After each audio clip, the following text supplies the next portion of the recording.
Fotologia na web! Aqui Gustavo Vanassi, diretamente da montanha na Serra Gaúcha, para mais uma semana de papos relevantes para você que quer viver de foto. E hoje a gente vai falar com você sobre o porquê ter um negócio de foto. Mais detalhes na sequência.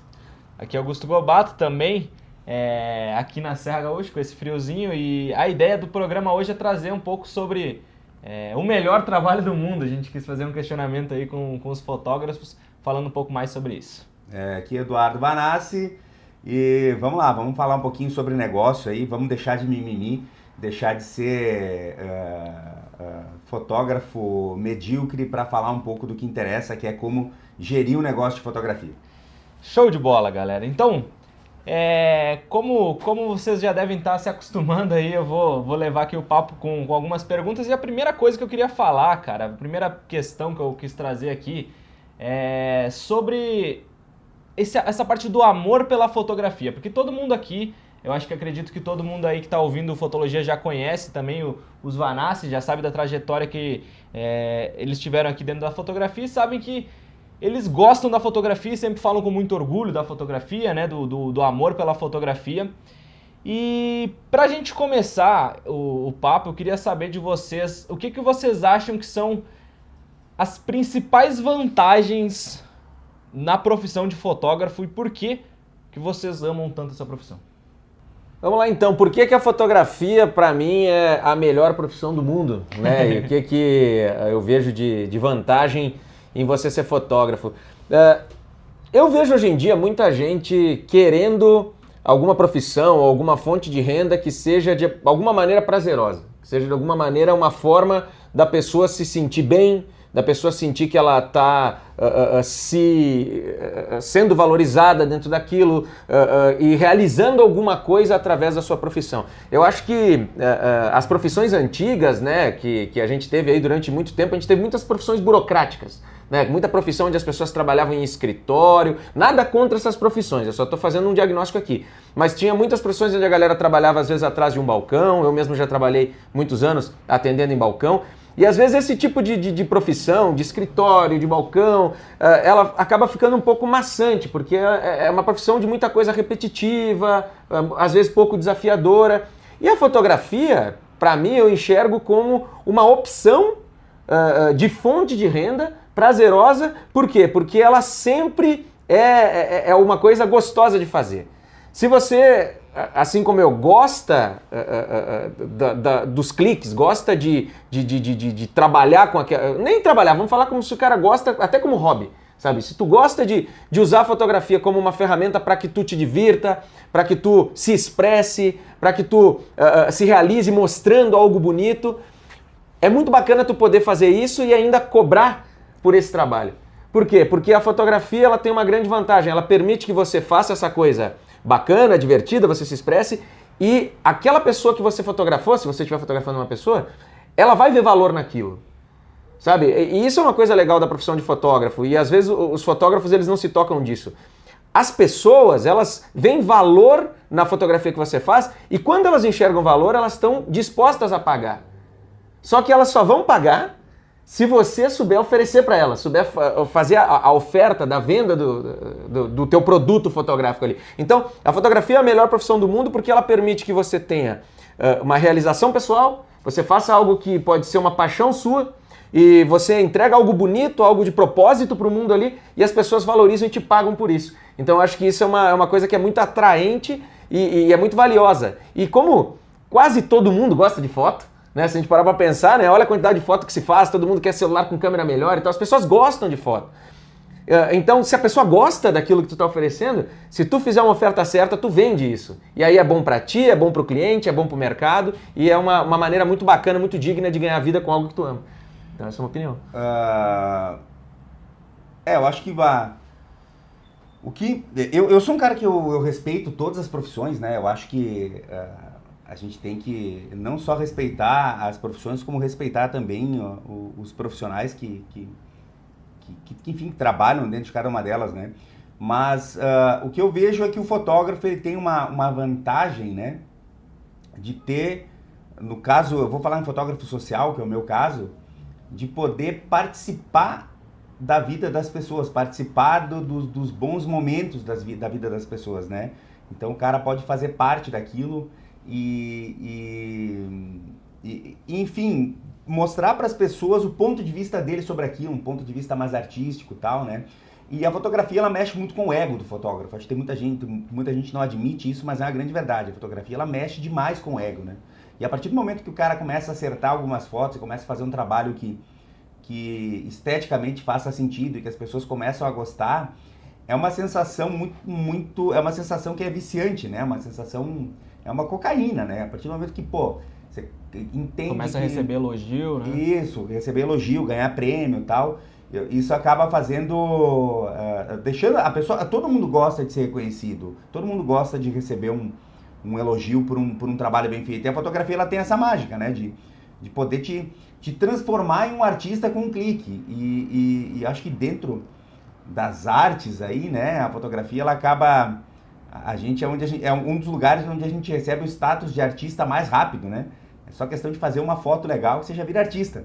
Então, eu acho que essa é uma vantagem que a fotografia tem, né? De ter isso aliado com a parte comercial, né?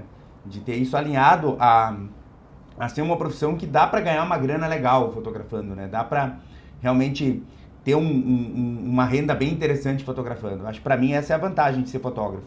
E até isso é um ponto legal que o Eduardo tocou, porque se a gente parar para pensar em outras formas de arte acessíveis, tá? E comerciais, por exemplo, música, né? Para um cara fazer uma renda grande com música, tu tem que alcançar, difícil, né? É difícil, é um status de sucesso muito... uma barreira muito grande, né? De Isso. entrada para um músico começar e daqui a pouco ganhar dinheiro, não é? Ou um volume de dinheiro grande. E para um músico conseguir, por exemplo, uma quantidade de clientes que paguem ele, que ele consiga programar, é mais difícil. Às vezes o cara depende de couvert de barzinho, então é uma outra estrutura de cobrança que o cara tem, né? Às vezes até para fazer os shows é mais difícil e tal. Reconhecimento é bem mais complicado. Agora na fotografia, se você tem uma estratégia comercial minimamente organizada, você consegue trazer as pessoas, você consegue levar para elas a tua arte e cobrar por essa arte. Então é muito acessível por causa disso, por isso que é uma profissão que atrai tanta gente, né? Tem aquela questão, né, que a gente sempre fala, e eu gosto de lembrar aqui, que é a parada do trabalhe com algo que você gosta, que é alguma coisa assim. Que nunca mais vai ter que trabalhar um dia na vida, né? Isso aí, porque você vai estar sempre se divertindo e curtindo. O que na verdade é, né, um pouco de exagero. É um pouco de exagero, né, mas a gente sabe que você tendo um trabalho que de alguma forma você sinta prazer fazendo ele, e que você consiga manter esse prazer durante os anos de carreira, você consegue levar uma vida mais prazerosa, né? É isso aí. Tendo essa relação diferente com o trabalho, como a gente vê muitas outras pessoas com outras profissões que não conseguem ter isso, né, com o trabalho, que acabam tendo que optar por outros tipos de diversão na vida para ter esse mesmo tipo de prazer, né? Mas o segundo ponto que eu queria trazer aqui para a gente trocar uma ideia era que, cara, ontem a gente estava conversando sobre a história, né, de vocês na fotografia. Inclusive vai entrar esse episódio aí, vai ser o piloto desse projeto, e vai entrar em breve, vocês vão ter ele disponível aí na íntegra, e, cara, ficou muito legal. Mas ontem a gente estava conversando e, cara, teve um momento que vocês dois, né, decidiram sair da fotografia, decidiram largar a foto, né, falaram, não quero mais ser fotógrafo, não é pra mim, vou fazer outra parada. Como é que foi isso pra vocês, e se vocês puderem contar um pouco disso de uma forma resumida pra galera entender aí, a galera que não conhece a história ainda? Teve um momento que eu quis largar da fotografia quando eu escolhi ser publicitário. Teve uma época da minha vida, eu conto isso na história lá que a gente fez no outro programa, tem todos os detalhes lá, mas eu achava que podia ser mais prazeroso fazer peças publicitárias, era uma coisa mais criativa, porque na época que eu deixei de fotografar foi porque eu achava que o trabalho fotográfico era muito quadradinho. Naquela época, como era a transição da fotografia analógica para a fotografia digital, os fotógrafos analógicos ainda tinham muito aquela cultura da restrição. O cara, como ele tinha um filme com poucas poses para ele fotografar um casamento, por exemplo, o fotógrafo pegava e fazia exatamente as mesmas 24 ou 36 fotos dentro de uma igreja. Então era tudo dirigido e feito quadradinho, do mesmo jeito. O Eduardo sempre fala que era aquele fotógrafo chato, né? Que fica parando tudo e pedindo a foto daquele jeito. E eu não gostava muito daquilo, daquele trabalho mais quadrado, né? E aí isso pra mim, naquela época eu achava que... E naquela época o pessoal não valorizava muito fotógrafo. Isso é uma verdade, o pessoal mais novo às vezes não sabe, né? O pessoal que está entrando no mercado agora não sabe que antigamente o fotógrafo ele era até desprezado, né? Porque ele era, como o Eduardo falou... vergonha até, né? O cara era meio desleixado muitas vezes, ele era esse cara chato que ficava pedindo para ficar... Eu tinha vergonha de ser fotógrafo. Naquela época lá? Eu tinha vergonha, trabalhei com... Não vou negar, eu tenho 22 anos que eu fotografo. Eu aposto que a maior parte de quem está nos assistindo fotografa muito menos tempo do que isso e existia um momento na fotografia em que quem era fotógrafo de casamento era quem tinha dado errado em todo o resto da vida. Era o cara que, às vezes, era até pessoas meio perigosas aí da sociedade. É verdade? Chegava lá um cidadão com o dente mal cuidado, camisa aberta até na metade da barriga, aquele pelo saltando pra fora, assim. Com as maletinhas tudo meio bêbado. Meio bêbado. Uma maleta fedorenta e com uma câmera de 1960. E por quê? Porque, em teoria, a fotografia no nosso país ela era muito parecida, entende? Não evoluiu grande coisa vai lá, de 1960 até 1990. Ficou uma coisa muito parecida, não tinha grande coisa. Tinha uma câmera de alto foco, tá? Mas o Brasil era um país tão quebrado. Tem gente aí que não sabe do que eu tô falando, né?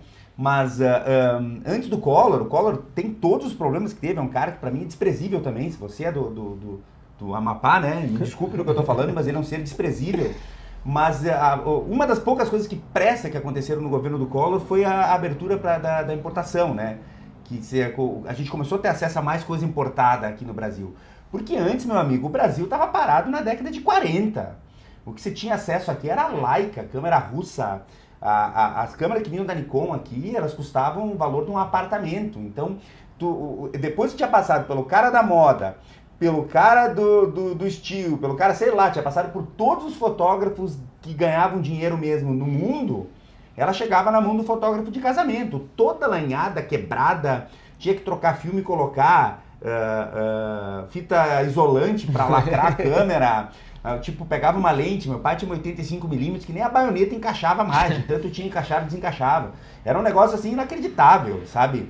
O nível do equipamento que a gente usava um flash da Frata com bateria de moto que explodia quando você ligava na câmera. Bateria de moto? É verdade. É verdade. Carregava a bateria de moto. Já existia o flash, o 550X da Canon, já existia o SB. Mas no Brasil era só SB90. Mas não tinha como comprar porque custava um Santana. Santana era uma lata de azeite com roda, né? Vamos ser sinceros, carro nacional, né? Uma lata de azeite com roda custava o mesmo que um carro nacional. O povo ganhava pouco, era uma miséria absoluta. Não que hoje tenha melhorado grande coisa, mas pelo menos nessa parte da importação, é isso que eu quero dizer. Os valores ficaram mais acessíveis. Sem querer ser partidário, porque para mim roubam dos dois lados, né? Mas agora, o que eu quero dizer é que realmente eu tinha vergonha de ser fotógrafo. E o trabalho valia muito pouco naquela época. E o trabalho valia muito pouco. Se cobrava muito pouco. O pai e a mãe, eles ainda... entenderam que existia uma maneira de vender fotografia que podia ser mais inteligente, cobrando por foto, usando alguma estratégia que eles tinham aprendido, tal. Fazendo ensaio, que era um negócio diferente, que não tinha muito fazendo ensaio, né? Fazendo ensaio de casamento, que era um negócio que ninguém fazia. E dentro disso, então, da galera, não curtia muito o Collor é de Alagoas, o pessoal do Amapá. Alagoas, o pessoal do Amapá se ofendeu. Pede desculpa. Desculpa, pessoal do Amapá.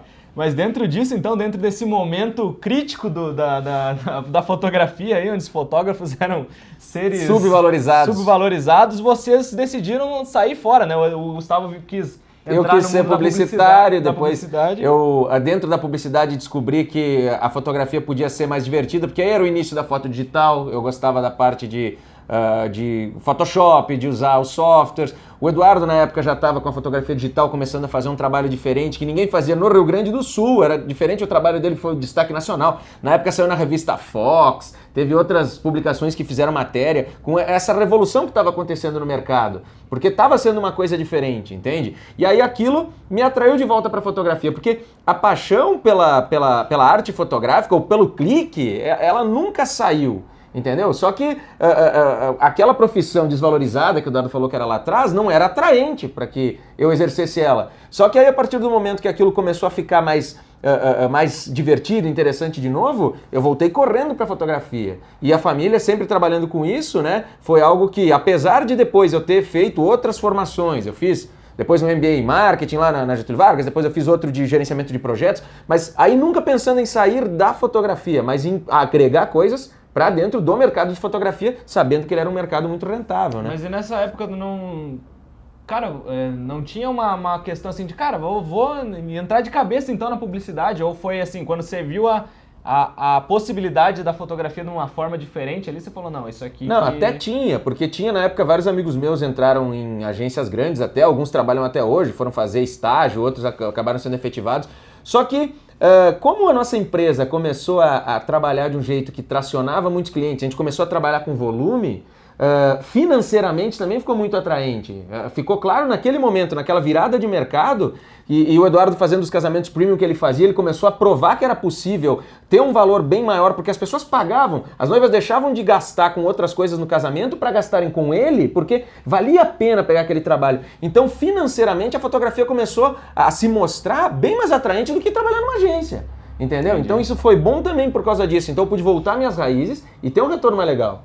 Pra ti, Duda, foi alguma mais ou menos parecida? Eu sei que você estava lá numa época de transição aí, entre administração e fotografia, Argentina e... Mas é uma pegada meio parecida, só que a partir do momento que a gente consegue entender... O trabalho pelo trabalho. Só um pouquinho. Ninguém fala nada que eu vou tirar um negócio aqui. Vai zebrar o microfone. Tá? Mas o que acontece? A partir do momento que eu consegui entender que a fotografia, na realidade, ela não era simplesmente uma forma de ganhar dinheiro, né? Era também uma maneira de a gente... Era uma forma de ganhar dinheiro, que eu sempre fui um cara, eu acho que é extremamente justo você ganhar dinheiro com aquilo que você faz, que escolheu como profissão. Não é porque você gosta daquilo que é pecado ganhar dinheiro com isso. Você tem que tirar isso da sua cabeça. Isso é coisa de país atrasado, é coisa de terceiro mundo. Não existe essa mentalidade, essa filosofia em país desenvolvido. Se você quer ajudar os outros, você primeiro precisa se ajudar. Se você não consegue se ajudar, você não consegue pagar suas contas, você não consegue colocar as coisas em dia, você não consegue, sei lá, você não consegue pagar um plano de saúde, você não consegue colocar o teu filho na escola, você não consegue passar numa farmácia, você tá no SPC, você deve para um pau, você tá com o nome mais sujo que pau de galinheiro. Se essa é a tua situação, você tem que pensar em primeiro se ajudar, meu irmão. Você primeiro se ajuda, para depois pensar em ajudar os outros. É a história do avião. O avião, quando cai a máscara lá, o que te instrui a fazer? Primeiro você coloca a máscara em você, para depois você ajudar as outras pessoas. Não adianta você, não, mas eu tenho que ajudar. O cara bota a estrela no peito, né? E eu tenho que ajudar. Tudo vai sair de graça. E, meu irmão, você vai quebrar em pouco tempo. Então, o que acontece? Eu consegui conjugar essa história do...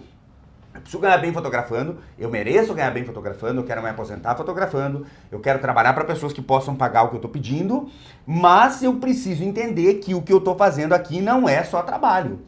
O que eu estou fazendo aqui está relacionado com a vida das pessoas, está relacionado com contar a história da vida das pessoas e de uma maneira que lá no futuro eu tenho orgulho disso, né? Que massa, cara. Eu até tava, quando você estava falando, eu tava lembrando de uma frase do Flávio Augusto que ele falou, ou fala, que é algo parecido com... Se você quer dar carona, primeiro você precisa ter um carro, né? Então, se ajude aí, acho que fica a sacada, acho que foi bem interessante essa questão aqui. E, cara, teve algum ponto que vocês avaliaram, assim, cara, os prós e os contras, sabe? Já que vocês saíram, né?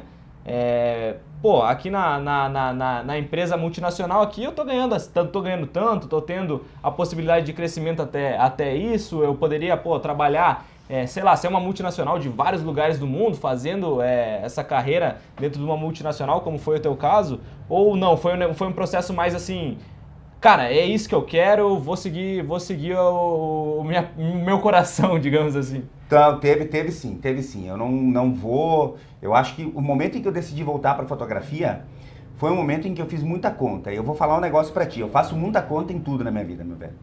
Eu não acredito nessa história do vai lá, te atira e depois vê no que dá. Eu acho que você tem que correr um risco calculado. Você tá entendendo? Você tem que correr um risco calculado. Até hoje eu tive negócio que abriu, um negócio que fechou, eu tive uma série de coisas na minha vida que já aconteceu, eu tive separação com companheira, eu tive uma série de coisas que aconteceram na minha vida, mas eu nunca fiquei devendo um centavo para ninguém. Nunca fiquei em uma situação difícil, nunca tive que me preocupar com isso. Por quê? Porque eu realmente sempre tive essa consciência de que eu preciso dar o passo conforme a perna. Então eu corri um risco calculado. Pensei, vou voltar para fotografia, abri um monte de planilha e passei 2 ou 3 dias fazendo cálculo para, enfim, chegar na conclusão do que era melhor para ser feito, né? E com a cabeça de hoje, tu acha que foi uma opção boa? Cara, eu acho que foi a melhor opção, porque realmente eu passei anos fantásticos da minha vida fazendo uma coisa que realmente eu amo, que é registrar a vida das pessoas. E foi aí que eu descobri que eu gosto de ser professor também, né? Foi em função da fotografia, né? Então, pra mim, realmente foi uma experiência transformadora e claro, não é só dinheiro, mas também é o dinheiro. Vocês estão entendendo? Não é só dinheiro, mas também é o dinheiro. Se eu fosse só pela planilha, eu nunca teria voltado para fotografia. Mas eu fiz o cálculo de se eu posso viver, não vou passar fome do negócio. No início eu sei que eu vou ganhar menos, mas eu vou batalhar para ganhar mais, tá? Então não é só o dinheiro, mas também é o dinheiro. E Gustavo, muita gente acaba vendo nesse que nem a gente tinha falado antes do fotógrafo como antigamente, né, se falava, do fotógrafo, aquele cara lá, o tiozão, o gordão lá e tal com a câmera. E acabou que isso acabou se perpetuando um pouco assim na cabeça de algumas pessoas, de ver o fotógrafo como um cara que, tá fazendo um bico, entendeu? Sim, que não é uma profissão nobre. Você trabalha só com foto? Não, sim. Você só faz foto ou trabalha também? E aí, cara, isso de alguma forma afetava a tua autoestima nesse começo aí de falar, cara, daqui a pouco eu queria, sei lá, ser engenheiro e ficar... Eu vou falar, no início, quando eu olhava a fotografia de casamento lá atrás, que ela ainda tinha muito desse fotógrafo desvalorizado e tal, não era algo que fosse do meu desejo ser fotógrafo de casamento. Quem começou a mudar isso na minha cabeça foi o meu irmão, né? Com o tipo de trabalho que ele fazia, o tipo de cliente que ele começou a atrair. E aí acabou aparecendo alguns outros fotógrafos também que faziam coisas parecidas com isso. E como o meu pai e a minha mãe, eles tinham um pensamento muito empreendedor, e aí junto com as ideias que a gente trouxe para dentro do negócio, eles começaram a transformar o negócio de fotografia numa empresa com uma grande quantidade de clientes, que é isso que a gente sempre fala, a gente sempre traz. Aquela empresa acabou virando realmente uma referência, entende? Mesmo que o mercado em geral não fosse tão valorizado, para nós era muito valoroso poder estar dentro de um lugar onde a gente via lá girando 20, 30 clientes num dia, numa única loja. E aí, o crescimento Sim, o negócio avançava. Então, aquilo que a gente aprendia, às vezes até no banco de faculdade, sobre questão de prestar serviço, de atender cliente, a gente via que dentro da nossa empresa a gente atendia mais clientes e fazia, às vezes, mais faturamento que muitos outros colegas lá da própria faculdade que tinham outros negócios. Então, o mercado meio que olhava a fotografia como um trabalho série B, vai. Mas a gente estando dentro daquilo, começou a ver que aquilo podia ser muito bem série A. E aí, por exemplo, uma coisa que a gente fazia, que eu até contei no outro programa lá da entrevista que vai ao ar, a gente fazia a questão do crediário. Porque o pai e a mãe tiveram essa visão, a gente ajudou eles e a gente montou a estrutura de crediário. Existia um índice aqui em Caxias, na nossa cidade, que era controlado pelo CDL, que é a Câmara de Dirigentes Lojistas, que eles eram associados ao SPC e tal. E para fazer um crediário, tem que consultar o cliente no SPC, né? Então eles tinham um ranking, né, das principais empresas que mais consultavam clientes no SPC para fazer crediários. E lá tinha as empresas mais tradicionais de Caxias, as empresas de comércio, entendeu? Empresas de 80 anos, 90 anos, grandes magazines que vendiam coisas na época. E eu lembro que, para mim, foi um grande orgulho quando saiu um relatório desses uma vez, eu disse, deixa eu abrir, porque ele vinha para nós, né? Eu abri o relatório do CDL e tomei um susto. Quando eu olhei que o segundo lugar da lista era o Estúdio 7. Era a nossa empresa. Era a segunda empresa de Caxias que fazia mais consultas ao SPC, né? Porque logo era a segunda empresa que mais fazia crediários em Caxias do Sul. E a gente estava ali naquele top 5, com as principais empresas de varejo. Então aquilo deu uma noção muito interessante, que mudou, meio que virou uma chave dentro da minha cabeça de que, olha, o negócio de fotografia é sim um negócio a ser valorizado, um negócio a ser considerado. E aí isso fez com que a gente desenvolvesse aquilo. Talvez isso nos afastou um pouco dessa ideia de que a fotografia é só estética, a fotografia é só a arte da coisa. Não, aquela ideia de ter um negócio próspero ali andando foi que fez virar chaves na nossa cabeça que deixaram claro para nós que fotografia é negócio, é método. O Dudão trabalhando fora em empresa multinacional, trazendo conhecimentos das outras empresas. Não, peraí galera, olha, tem coisas aqui que a gente deve organizar porque a gente vai conseguir levar esse negócio longe, porque enxergando como negócio, tem um grande potencial. Então a gente conseguiu unir aí o útil ao agradável, do prazer de fotografar com essa coisa de negociar. E como o Duda falou aí, isso acabou nos dando a possibilidade de sermos professores, porque quando a gente viu que aquilo tinha metodologia e aquilo podia ser ensinado, aí tanto eu como o Duda a gente foi ser professor universitário também. Isso é uma coisa que tem gente que não sabe. Mas tanto eu como o Eduardo a gente foi professor em faculdade. Por isso que hoje a gente faz, às vezes, algumas críticas pontuais com conhecimento de causa, de como é a vida do docente, do professor universitário. Porque a gente esteve lá dentro, trabalhando com currículo engessado, vinculado às ideias do MEC. Sentiu a dor, né? A gente sentiu a dor lá, dos alunos que queriam prática, eles queriam coisa prática para poder trabalhar com foto, mas aí dentro da estrutura universitária a gente tinha que ensinar muita teoria desatualizada. Então aí a gente viu, cara, a gente experimentou, esteve lá ensinando e vendo o resultado para a gente ver, olha, não é esse o caminho de ensino que a gente quer. Porque o ensino que a gente vê que é mais valioso é o ensino da mão na massa, ensino prático, ensino de negócio. Não talvez esse ensino tão teórico, não criticando quem gosta da parte teórica, mas botando uma realidade de quem quer viver de foto. A gente viu que a possibilidade de ensinar fotografia de uma maneira mais prática, mais focada em mercado, em negócio, podia ser muito melhor. E por isso que a gente acabou entrando nisso também. Tem um comentário que posso... Dale. Pode trazer. O comentário que eu estou acompanhando enquanto vocês vão falando aqui do Jura 2008. Ele disse que em 26 anos de fotografia teve o prazer de aprender com grandes mestres da fotografia da minha região, São Paulo. Sempre, né? Pessoal de São Paulo. É diferenciado. O São Paulo, né? São Paulo com a sua mania de, né, sempre ser o lugar de todos os mestres. Tô brincando, não briga comigo. Tô brincando. Mas também com tanta gente que tem aí, tem que ter muita alma boa, tá louco? Vamos ser sinceros, com 20 milhões de habitantes, pelo amor de Deus, né? Cara, eu tô brincando, não fica bravo. E aí ele diz o seguinte, eles diziam que havia uma época que o fotógrafo era agente, ocupava a posição na sociedade. E com a tecnologia e o fácil acesso às câmeras digitais, apareceram os pseudo-fotógrafos, com habilidades limitadas e preços desleais no mercado, preço de banana. E houve uma explosão de fotógrafos com baixa qualidade, dele acabou deixando a fotografia de lado e optando por outros segmentos.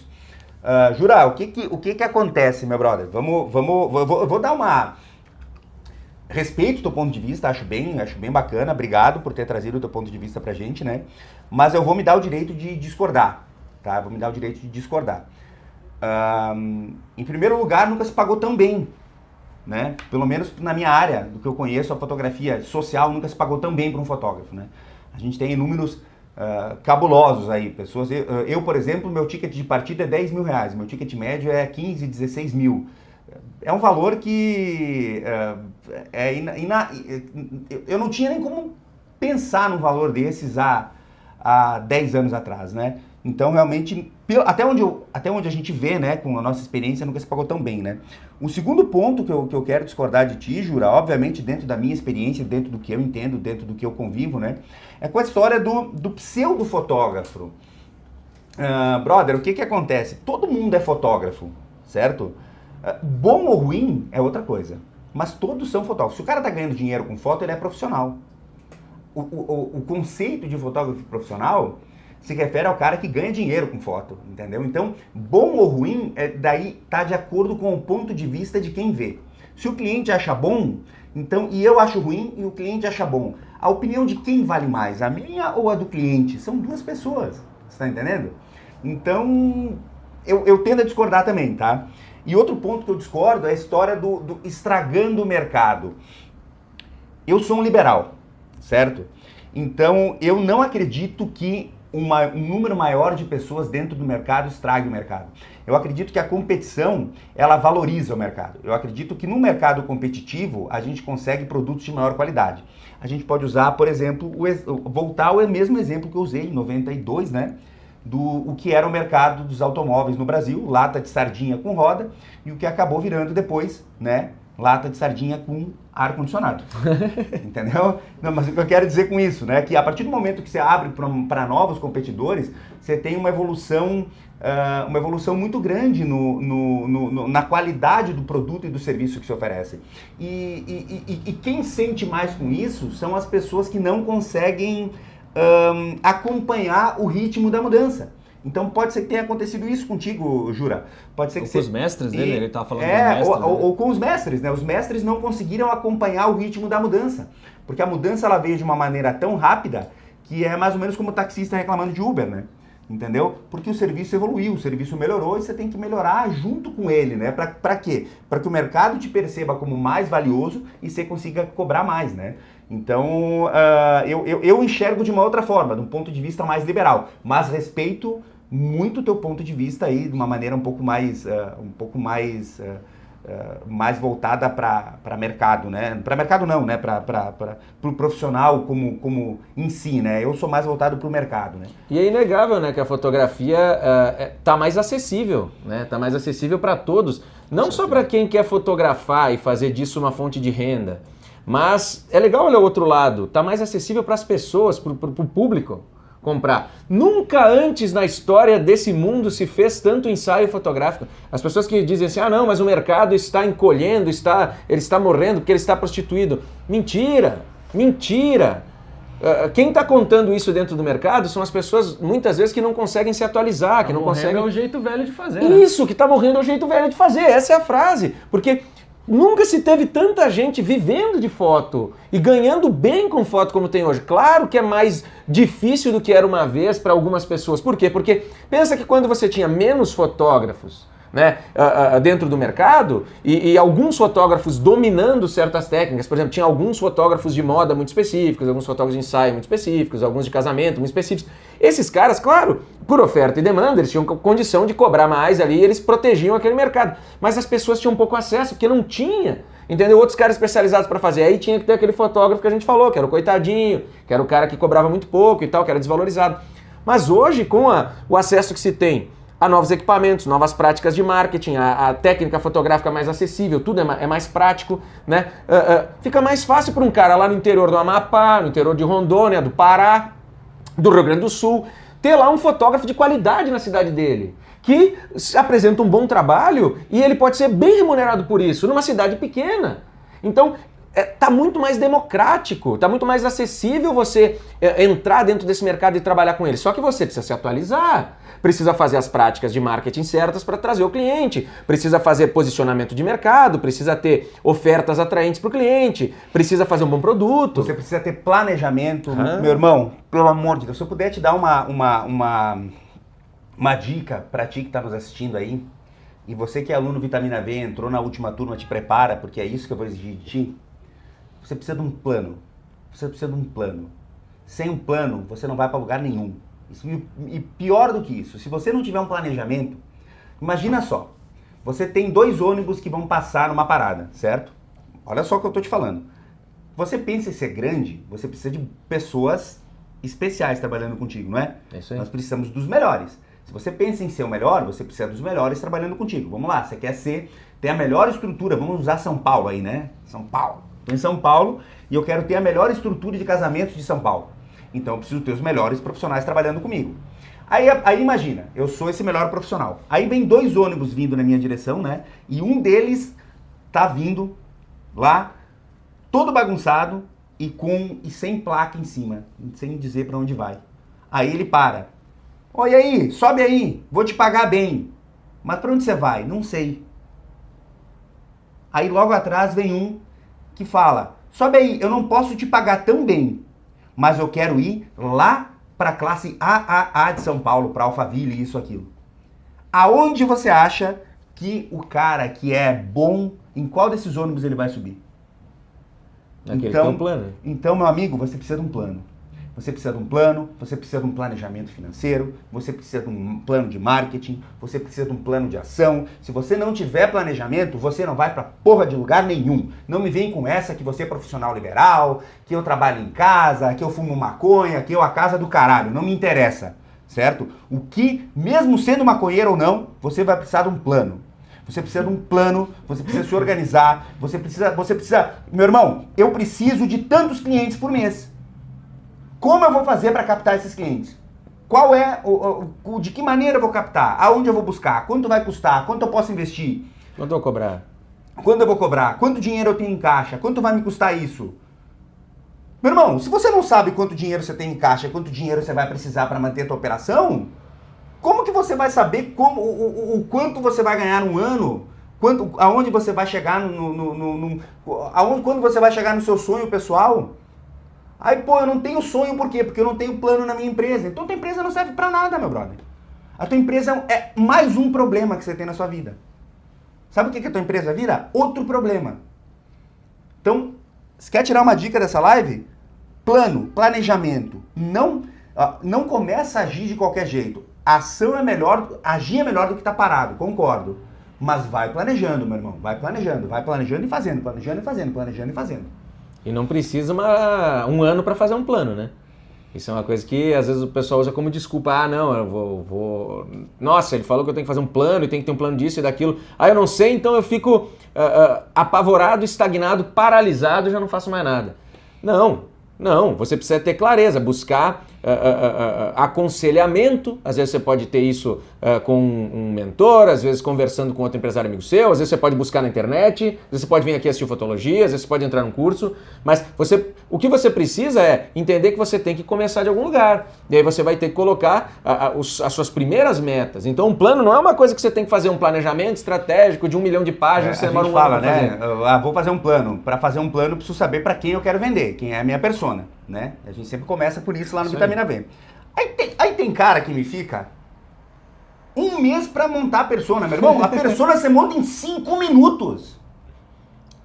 Por quê? Porque não é necessariamente esse cliente para quem você vai vender a vida toda. Pode ser que você definiu agora, mas no meio do caminho você viu que esse cara não tá alinhado com o que você sonha. Provavelmente vai acontecer, né? E provavelmente vai acontecer. E vai mudar Vai mudar, meu irmão. Então aí você vai organizando, vai mudando a sua peça publicitária para conversar com essa persona nova, mas isso não pode ser motivo para impedir você de fazer as coisas. O mais legal de quando você começa por algum lugar é que você... Olha só, imagina, pelo menos você sabe que você quer vender para mulher, já é uma grande coisa. Aí vamos supor que homens é lá, mulher é lá, você não atira para lá, você já está atirando para o lado certo. Pode ser que sejam mulheres de 20 anos, então é mais para cá. Gestantes, é um pouquinho mais para cá, você tá entendendo? Mas pelo menos você já foi pro lado certo, e você vai indo, corrigindo, indo, corrigindo, indo, corrigindo. Essa é a ideia. Ninguém acerta o alvo no primeiro tiro, cara. Essa é a grande verdade, mas você precisa estar orientado pro lado onde você quer trabalhar. Você não pode pensar que, não, eu vou trabalhar para todo mundo. Você pode testar todo mundo, não tem problema nenhum em você testar todo mundo. Agora, você tem que ter na sua cabeça para qual mercado você quer trabalhar. Olha aí, para você se posicionar para o mercado que você quer trabalhar, você precisa ter um site. Olha aí, você é fotógrafo, você está pensando em ser fotógrafo ou quer levar a fotografia como a sua melhor profissão do mundo aí, então você pode contar com o apoio da Album. Você pode acessar aí agora album.com.br/fotologia e conhecer o sistema de sites da Album. Você constrói um site para fotógrafos lá bonitão, funcional, que fica bem indexado no Google e que funciona em todos os dispositivos aí. Você faz um portfólio bonitão, em poucos minutos você consegue montar o site dentro da Album. E o legal é que se você acessar album.com.br/fotologia e você clicar lá para criar uma conta, você cria uma conta grátis. Você consegue fazer o seu site de graça, botar ele no ar, testar as funcionalidades e ele ficar lá funcional para você de graça. Então a Album está entregando isso para você, o melhor site para fotógrafos. Você consegue criar ali a primeira versão grátis dentro da Album. Então acessa aí, dá uma olhada na Album, dá uma olhada no site, é a melhor ferramenta de site do mercado, e também nos outros produtos que eles têm lá, o Album CRM, que ajuda você a controlar suas vendas, o Album Proof, que é um sistema de prova de fotos e álbuns,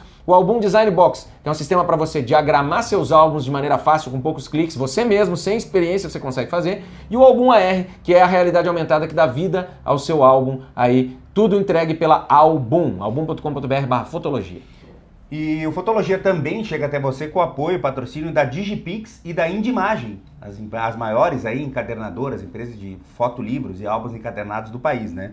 Hoje eu quero falar um pouquinho para vocês da linha da Digipix, especialmente aqui um livro que é um livro que eu acho que tem um apelo comercial muito legal, que é o livro 180 Graus Light. Ele abre inteiro, né?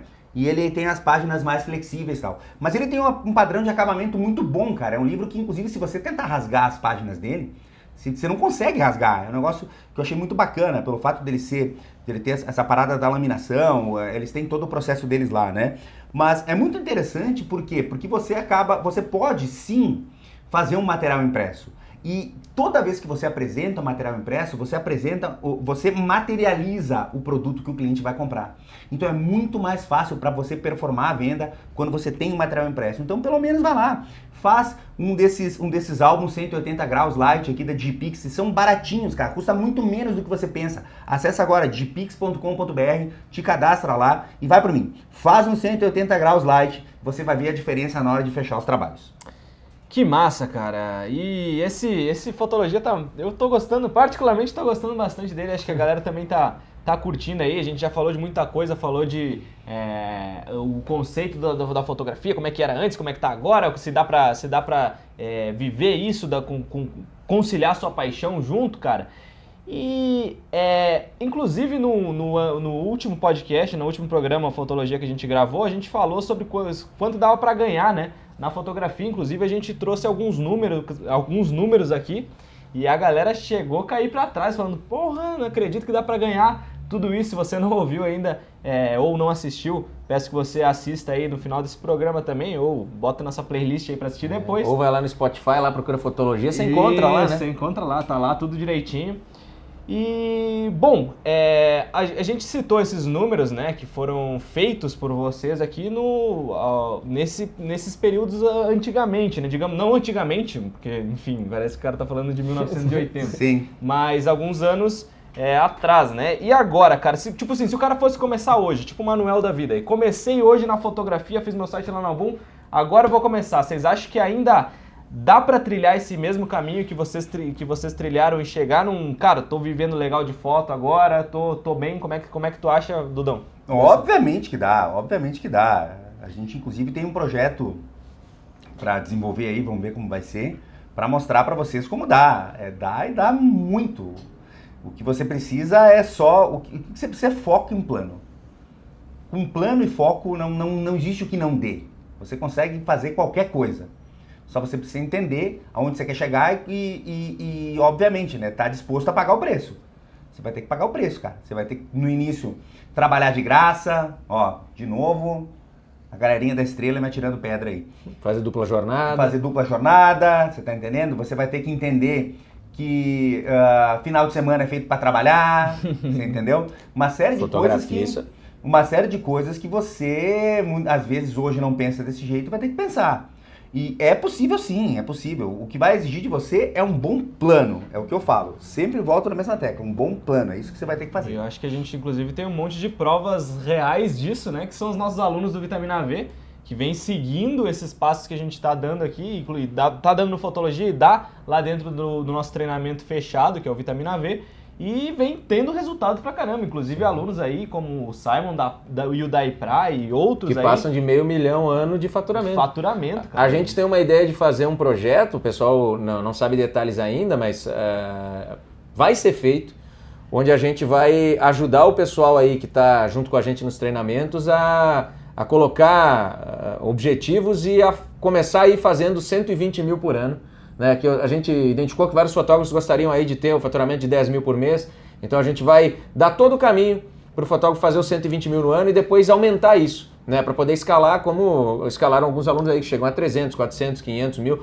Por quê? Porque a fotografia ela tem esse poder, só que o legal também da fotografia, da melhor profissão do mundo que a gente está falando aqui, é que ela pode começar para você como uma fonte de renda extra. Né? Como a gente tem essa visão macro do mercado, a gente não tem essa visão de mercado escasso que muita gente tem, que é, não, tem medo que alguém comece na fotografia, sabe? Que alguém pegue uma câmera e vá fotografar. Eu nunca tive medo disso. Se fosse ter medo disso, aqui em Caxias do Sul a gente jamais teria crescido com o nosso negócio, que era, chegou a ser a capital brasileira dos estúdios, com a maior quantidade de estúdios do Brasil, e a gente liderando aqui. Entende? Por quê? A gente nunca teve medo que outras pessoas fossem para dentro do mercado, porque se tem outros fotógrafos bons, fazendo boas práticas dentro do mercado aí, eles vão provocar as pessoas a quererem fazer fotos. Eles vão criar produtos, eles vão... Aquele conceito que é legal do bolo, né? Que muitas vezes as pessoas veem a fotografia, o mercado de fotografia como um bolo, e cada um vai pegar um pedaço, uma fatia daquele bolo, né? Então, se você é um jogo de ganha, perde, né? Uhum. Que quando eu ganho, você tem que perder.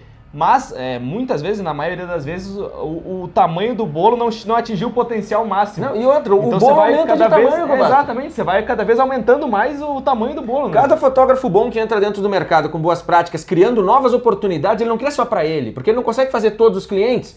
Então ele cria oportunidade para os outros, é como se ele botasse fermento e farinha no bolo. Exato. Um fotógrafo bom dentro aí, se você tem um concorrente bom, ele ajuda o bolo a crescer, porque ele gera nas pessoas vontade de fazerem fotos também com as ações que ele faz. E ele não vai conseguir clicar todos, vai ter que ter um concorrente que vai ter que fazer também. Ou o cara faz um contigo, depois faz um comigo, Exato. Depois faz um... Quantas vezes... estilos diferentes. Uma mesma mulher faz vários ensaios ao longo da vida, às vezes ela faz a gestante com um, newborn com outro, acompanhamento com outro. Tem alunos nossos que fazem isso, que o cara não fotografa parto, newborn e acompanhamento e faz só a gestante. Então ele faz a gestação, e depois outro fotógrafo faz o parto, depois outro vai fazer o newborn, depois outro vai fazer o acompanhamento.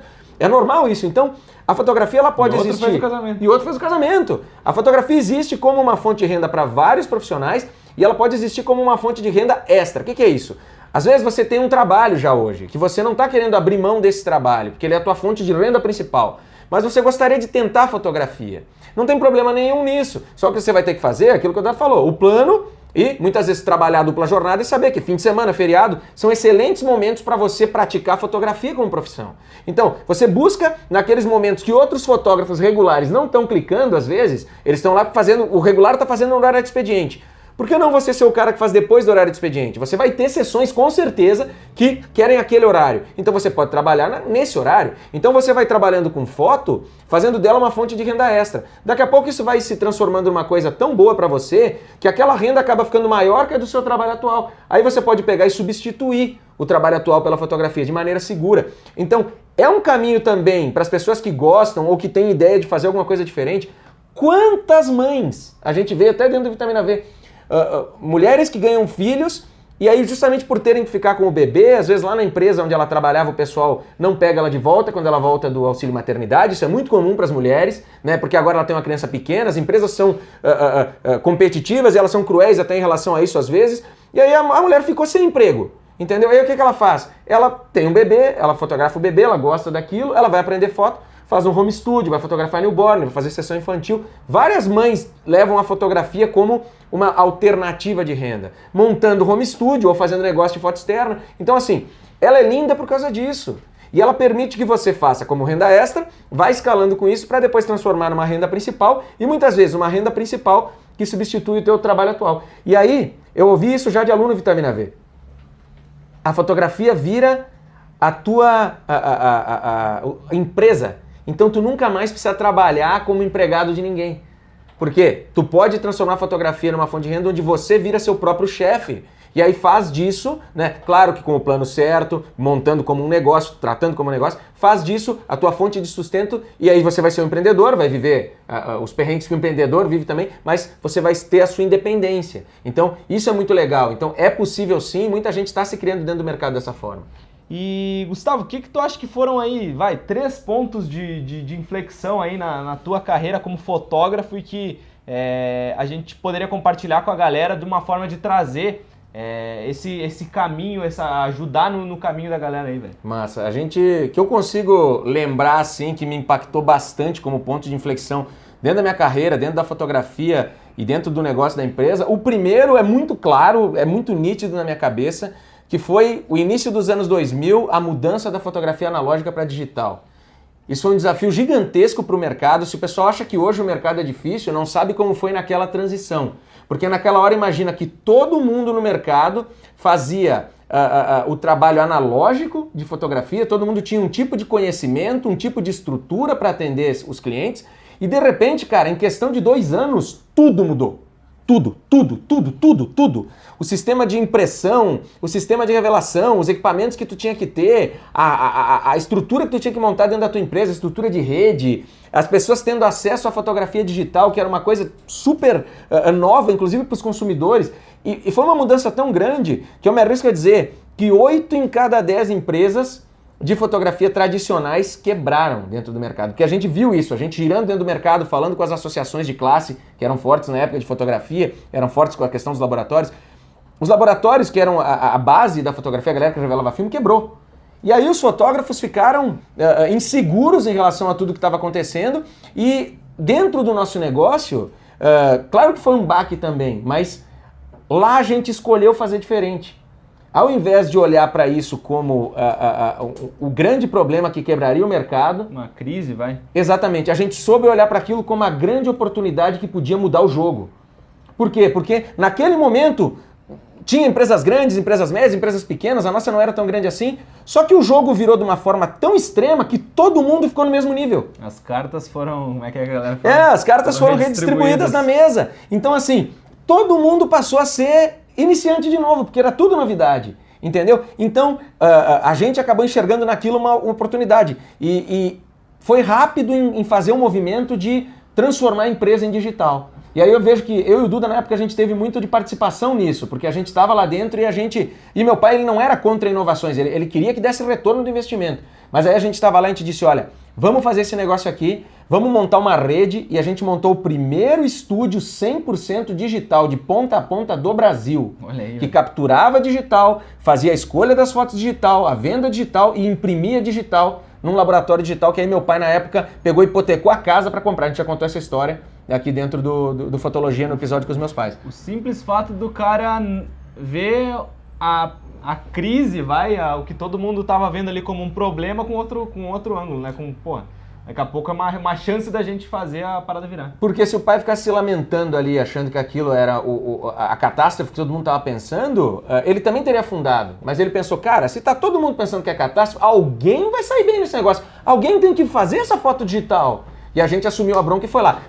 Foi investimento, foi trabalho duro, foi dupla jornada, foi todo mundo louco para fazer o negócio andar. Mas deu resultado. Então esse foi um ponto de inflexão importante que fez a nossa empresa estourar, né, sair na frente das outras, e isso foi muito positivo para o negócio. Depois, mais rápido aí, um segundo ponto de inflexão aí foi para mim na minha carreira, né, que foi quando a gente teve essa questão de eu poder ir fotografar casamento, que eu aprendi com meu irmão. Quando eu comecei a fazer o atendimento dos noivos na empresa, eu comecei de baixo, atendendo noivos mais simples e tal, mas logo eu percebi que o trabalho para atender um público de menor renda era muito parecido com o trabalho de atender um público de maior renda. Se eu estava disposto a ir no casamento e entregar o meu melhor, eu ia ter que ter um tempo de reunião do mesmo jeito com eles ali, ia ter que fazer escolha das fotos do mesmo jeito, ia ter que fazer venda do trabalho do mesmo jeito, e talvez fosse mais vantajoso vender para quem era premium, como o meu irmão já estava me ensinando.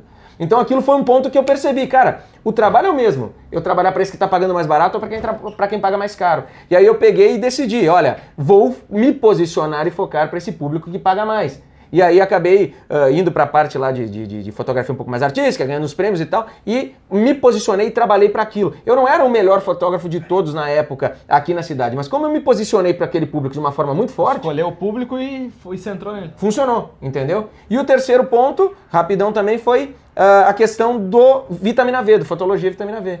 Quando a gente percebeu que a gente podia ensinar os outros, e aí a gente começou a fazer os nossos workshops e tal, e depois a gente percebeu que a gente podia levar isso para online para poder impactar muito mais gente. Aí a gente acabou criando Fotologia, cansou as pessoas e criou esse projeto que hoje é mega próspero, atinge milhares e milhares de pessoas aí ao redor do mundo todo, e hoje está escalando. Aí a gente tem mais de 4 mil alunos de vitamina V e quer chegar aí no sonho dos 40 mil para a gente poder revolucionar o mercado da fotografia. Então é uma outra oportunidade que da fotografia surgiu. O ensino também é uma parte da fotografia. E aí a gente pegou e usou isso para catapultar mais um negócio. Então isso foi muito bom. Legal. Acho que a gente pode ir para a última pergunta, qual que é? Se vocês tivessem um filho, e ele viesse para você e falasse que quer virar fotógrafo, como vocês iam reagir? Que conselho vocês dariam para ele? E aí, Duda? Cara, eu ia dizer para ele, filho, Filho. em primeiro lugar, vai fazer engenharia. Meu ponto de vista. Por quê? Não por ser engenharia, por ser um curso em que ele vai ser cobrado e exigido. Porque eu acredito que moleque tem que ser cobrado e exigido. Porque foi assim que funcionou a minha vida e é assim que eu acho que funciona, entendeu? Eu acho que quando tu não é... A partir do momento que tu não tem cobrança, que tu passa a tua juventude sem cobrança, sem exigência, tu demora demais para virar homem.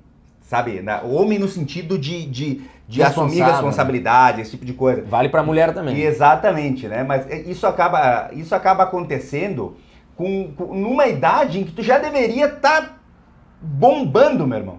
Você tá entendendo? Tu não pode deixar pra pensar em começar a trabalhar com 28, com 25, com 22. Com 22 tu já tem que estar com a mão calejada de tanto fotografar. Com 22 eu já tinha perdido as contas de quanto casamento eu tinha fotografado.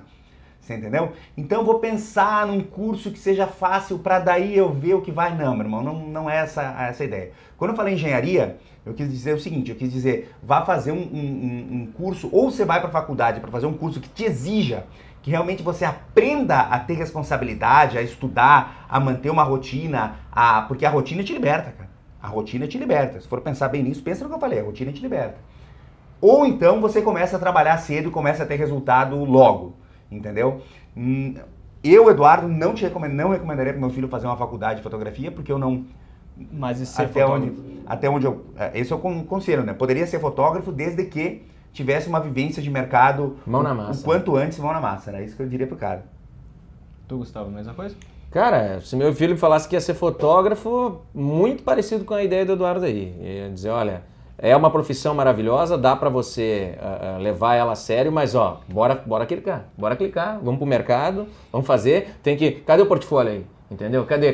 Como é que tu vai pagar o teu equipamento? Ah, pai, me dá uma câmera? Tá, como é que tu vai fazer retornar aí com o teu trabalho? Essa visão Qual o plano? Qual o plano? Ó? Começar a entender que quem tem que pagar tuas contas é o dinheiro do teu cliente, do trabalho, das vendas que tu fez. Quanto tempo essa câmera demora para se pagar? Exatamente, quanto tempo? O que tu planejou para fazer esse equipamento pagar? Porque hoje a galera vai, compra e enche sem ter plano nenhum. E aí o cara deixa a vida me levar. Desse jeito, muita gente se frustra, quebra, sai do mercado. Agora, se você entende isso, que ó, quem tem que pagar ali o teu investimento não é a tua economia, não são as tuas economias que tem que pagar o teu investimento ali. Suas economias podem te ajudar a montar o negócio, fazer capital de giro e tal. Mas quem tem que pagar ali a tua capacitação, o andamento da empresa, o teu equipamento, é o dinheiro das vendas. E como é que você vai fazer para vender? Aí você vai ter que aprender a trazer o cliente, a vender e tal. Porque você, afinal, decidiu fazer disso uma profissão. Isso é uma profissão. Não é se esconder dentro do estúdio só clicando e esperar que a coisa role sozinha. Ou se esconder atrás de um anúncio de Facebook, às vezes, e achar que o negócio tem que acontecer. Um anúncio de um Instagram de fotógrafo. Pior, exatamente. Faz aí, fica achando que tá fazendo... O anúncio ainda é uma estratégia. Antes fosse um anúncio, né? Antes fosse um anúncio. Mas o cara se esconde atrás do Instagram, se esconde atrás só de um Facebook. Né? E não tá dando certo, o mercado tá uma droga. Desculpa, cara, tua estratégia tá uma droga, teu serviço tá uma droga, o teu profissionalismo tá uma droga. Você não é um fotógrafo profissional. Se você só criou um Instagram com foto bonita ali, tá esperando que o cliente caia no teu colo e não tem plano nenhum, isso não é ser profissional. Isso é ser um coitadinho. Isso vai te gerar frustração. E aí você vai dizer, mas o mercado tá prostituído, tá muito difícil. Difícil é lidar contigo, cara. Que não tira a bunda da cadeira e não faz acontecer, né? Então tem que se ligar nisso aí. Fica aí o conselho dos pais Vanassa para a audiência do Fotologia. Galera, por essa semana é isso. Não sei se vocês querem complementar com alguma coisa. Eu acho que o conteúdo ficou bem bacana, hein? A galera que tá aí show de bola, no chat acho que curtiu também. Vamos pedir pra galera, todo mundo que tá assistindo, dar um like aí, né? Pô, galera assistindo e não deu like, dá um likezinho aí pro YouTube ficar mais feliz com a gente. Dá um likezinho aí. Dá um likezinho aí então pra gente, galera. E dessa semana, da minha parte, era isso. Grande abraço pra todo mundo aí que nos assistiu e tamo junto até semana que vem. Tchau, tchau. Valeu, galera. Abraço.